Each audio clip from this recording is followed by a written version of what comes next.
Friends, welcome to my channel or welcome back if you have been here before. This is my section on horary astrology, which is the branch of astrology that allows you to ask a specific question and you cast a chart for the moment that the astrologer who's going to be analyzing that chart understands the question, and that chart contains the answer. Yes, no, and amazing details connected to the circumstances of the person's question.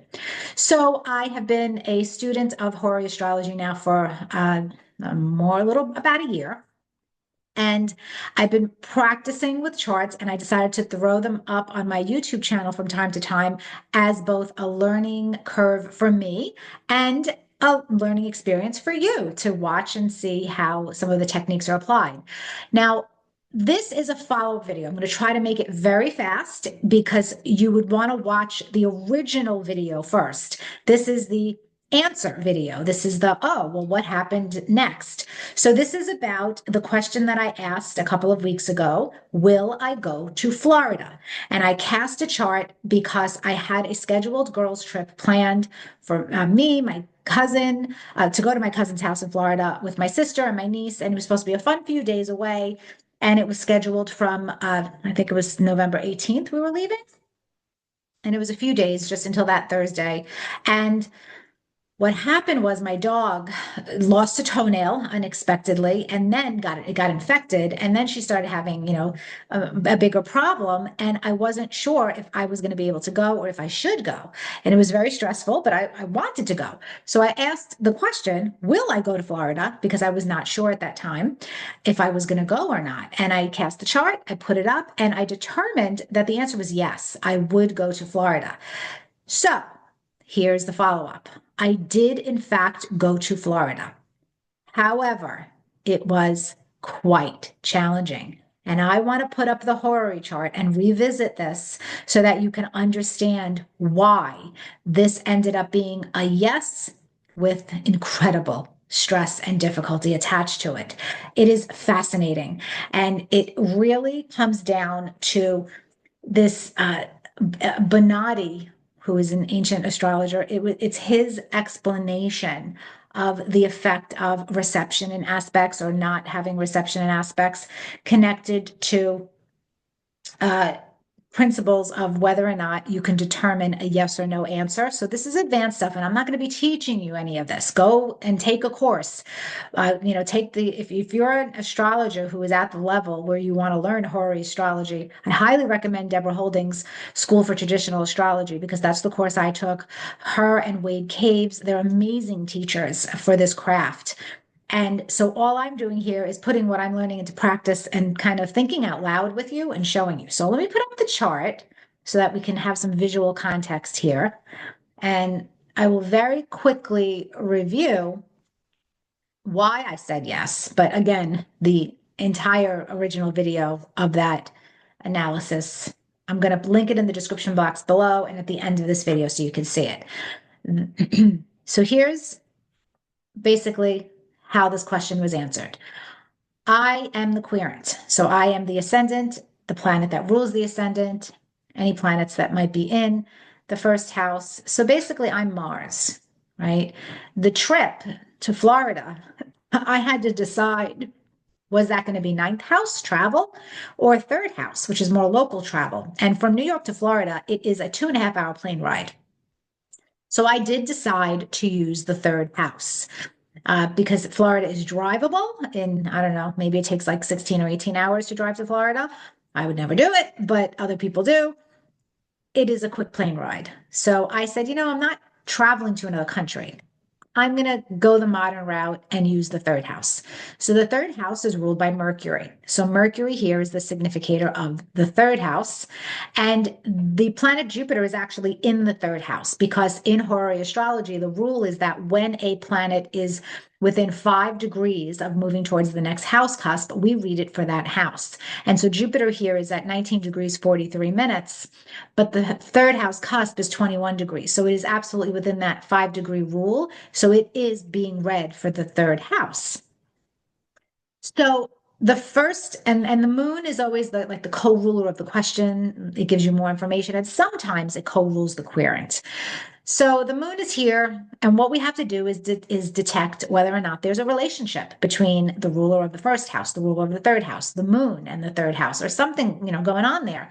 And we don't have an applying link here. We have a separating trine between Mercury and Mars. We also have to consider the third house planet, though. And if there's a relationship, then that might save the day. And so you can say that there is an applying sextile between Mars and Jupiter. It's very wide and it's out of the recommendation of orbs to use, by the way, for Horary astrology. But it is there. It is showing up there. So I took that as some testimony. But what I thought was, interesting besides that was the fact that, hang on here, I'm trying to explain this to you in a way that's clear and, not confusing. So give me a second. Oh, I just stopped the share. Okay, hold please. Okay, guys, sorry about that. So I'm going to put the chart back up and I'm going to show you another important testimony, which ended up being the reason why I went to Florida. So the significator of me, the querent, and the matter at hand, whether or not I go to Florida, which was Mercury, so Mars and Mercury, you see here that this is a separating trine, right? Mercury has already moved past the application to Mars. But guess what? All hope is not lost because there is another aspect here that I think is very interesting. Mercury is applying to an opposition with Jupiter, which is in the third house. So now try to stick with me here. What Mercury is actually doing is connecting me to the trip in a different way. Mercury separated from Mars, but is applying to Jupiter. What this is called in Horary astrology is a transference or a translation of light. And this occurs when a planet is simultaneously separating from the aspect of one significator while applying toward the aspect of another significator. It often shows the involvement of a third party who acts as an intermediary between the two significators, strengthening their relationship or creating a connection if they make no aspect of their own. So what this does is it connects the possibility of the event coming to pass. And so Mercury is collecting my light, collecting the light of Mars, and bringing it to Jupiter, which is a planet in the third house. So the third house is part of the being a significator of this trip. And remember, I said there is this applying sextile between Mars and Jupiter already. It's just, not with an orb. It's out of orb, but it is applying. But we don't even need that because we have this Mercury here translating the light, making the connection happen. And I thought that was so interesting because what does Mercury rule? It rules siblings and cousins. And this was very specifically a girls' trip to my cousin's house in Florida with my sister and my niece, her daughter. And so it was them. What ended up happening is it was them saying, Maria, just go. Your son and daughter-in-law can take care of the dog. It's under control. It's just for a few days. Don't miss out. You're going to regret it. Like they were making me have basically FOMO, fear of missing out if I didn't go, but I didn't want to go. I was very stressed out about my dog, and I felt like, am I really going to have a good time if she's not doing well? But look at Mercury in Sagittarius. What else is it doing with Jupiter in Gemini? That is actually called a mutual reception. So not only is there an applying opposition, which is not really positive testimony, there's a connection, but that opposition is not really, it's not a trine or a sextile or a conjunction. It's not what we would hope for ideally. But there is mutual reception here between the two because Mercury is in the sign that is ruled by Jupiter, and Jupiter is in the sign that's ruled by Mercury. Do you see that? That is what a mutual reception is. And according to Benatti, the opposition aspect will create a manner of perfection between the two significators with reception. And he says this only by demand and diligence and vehemence and great effort and trouble. That doesn't sound so good, does it? So he's basically saying, yeah, if there's an opposition between significators with reception, it happen, but there's going to be a lot of stress attached to it.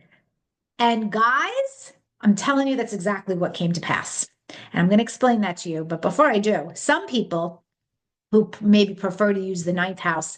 Honestly, you can see the yes here as well, because there is an applying sextile between the moon and Venus.